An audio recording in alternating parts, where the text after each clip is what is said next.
Bonjour à tous, nous sommes le 18 février.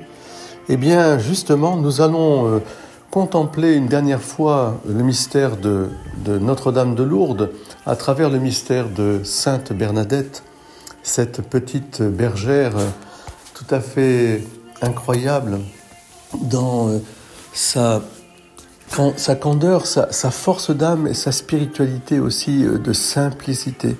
Ce qui touche chez Bernadette, c'est cette simplicité qui montre bien que Dieu ne nous a pas créés comme des copies les uns par rapport aux autres, mais comme des originaux.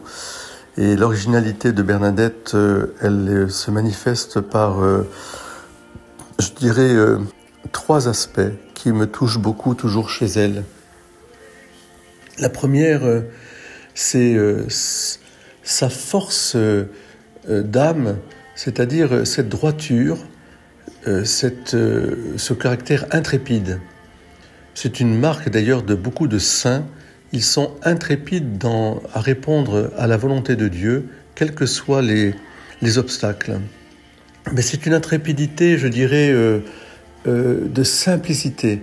Ces réponses me font penser aussi aux réponses de Jeanne devant ses juges.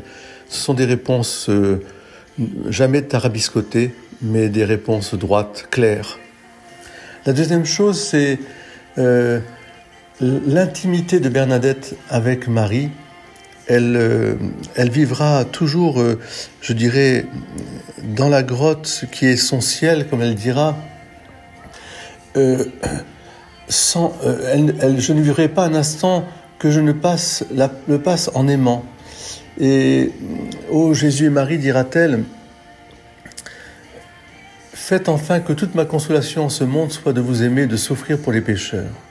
Donc il y a quelque chose là aussi où Bernadette entre dans le mystère de la rédemption, c'est-à-dire dans le mystère du salut de l'humanité qui passe à travers, je dirais, le service que nous devons rendre pour nos frères et sœurs. Être nous aussi, je dirais, attelés à cette tâche, achevant, comme dit saint Paul, dans notre corps, c'est-à-dire notre être tout entier, ce qui manque à la passion du Christ, non pas qu'il manquerait quelque chose, c'est Dieu qui sauve, mais Dieu ne sauve pas sans nous. Et il nous fait la grâce de nous demander de nous hisser à cette dimension du salut du monde. Et puis, elle dira aussi, Madame à moi, elle est si belle que lorsqu'on l'a vue, on voudrait mourir pour la revoir. Je vois que, au fond, cette vision de Marie la poursuivra tout au long de sa vie, ce sera son secret. C'est là qu'elle puisera la force de suivre Jésus jusqu'à la croix et d'accepter de mourir jeune, mais d'offrir sa vie loin de tous les regards dans ce couvent de Nevers qui aura été à la fois l'antichambre du ciel, mais aussi, je dirais, une purification.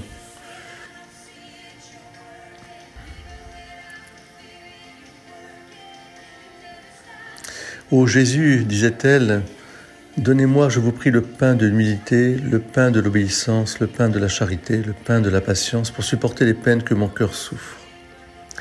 Et ces derniers mots, avant de mourir, furent ceux du chapelet. Sainte Marie, Mère de Dieu, priez pour moi, pauvre pécheresse, pauvre pécheresse. Que ces mots soient gravés dans nos cœurs. Sainte Bernadette,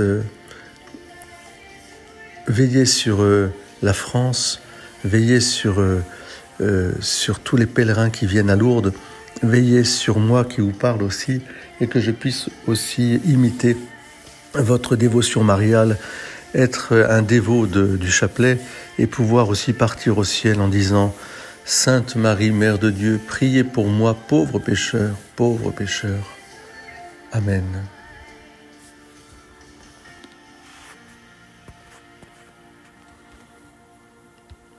Bonne fête à toutes les Bernadettes.